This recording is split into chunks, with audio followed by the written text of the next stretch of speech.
মাননীয় মুখ্যমন্ত্রী মহাশয় একটা কথা বললেন, খুবই ভালো লাগলো।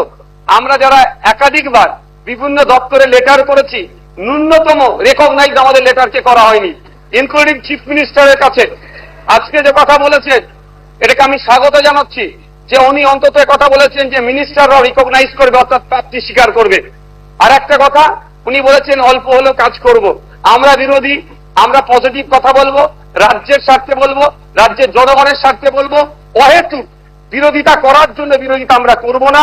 সুতরাং মুখ্যমন্ত্রী মহাশয়কে বলবো, অল্প নয়, আমরা যেগুলো আর্গুমেন্ট করব, আমরা যে ডিমান্ডগুলো রাখবো, ব্যক্তি স্বার্থের জন্য নয়, মানুষের স্বার্থে, নির্বাচিত হয়ে এসেছি তাদের স্বার্থে, সেগুলো আপনি পুরোপুরি যদি আমাদের জন্য, বাংলার মানুষের জন্য করেন, আমরা আপনার কাছে অবশ্যই কৃতজ্ঞ থাকবো।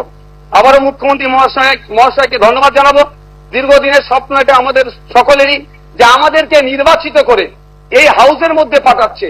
মাসের শেষে আমরা 1,21,000 টাকা নিয়ে বাড়ি যাচ্ছি। আমরা সেই জনগণের জন্য কি রোল প্লে করছি, কি বক্তব্য দিচ্ছি হাউসের মধ্যে? না, হাউসের মধ্যে এসে শুধু সময় কাটিয়ে চলে যাচ্ছি।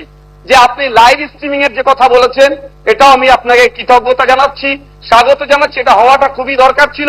বাংলার অন্তত নির্বাচনগুলোতে তাদের জনপ্রতিনিধি হিসাবে কাদেরকে চুজ করবে, কেমন মানুষকে পাঠানো দরকার, তারা যেখানে বাংলার আইন তৈরি হচ্ছে আগামী 5 বছর বাংলার শিক্ষা, স্বাস্থ্য, কর্মসংস্থান থেকে শুরু করে কৃষকের রুজি রুটির প্রশ্নে, প্যারা টিচার থেকে শুরু করে বিভিন্ন ক্ষেত্রে সমকাজের সমবেতন নিয়ে, এক কথায় আগামী 5 বছর বাংলা কিভাবে চলবে, বাংলার মানুষের স্বার্থে কি আইন তৈরি হচ্ছে, আইন পজিটিভ। একটু ছোট করুন।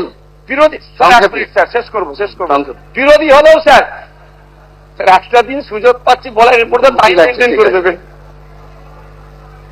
তো স্যার সেই জায়গাগুলো লাইভ যেটা আছে সেটা আমি স্বাগত জানাচ্ছি। আমি আবারও আপনাকে ধন্যবাদ জানিয়ে বলবো, বহুদলীয় যে গণতন্ত্র আছে সেটার পূর্ণ মর্যাদা দিয়ে আমাদের মতো ছোট্ট যারা বিরোধী আছি তাদেরকে পরিসর দেবেন। ধন্যবাদ স্যার।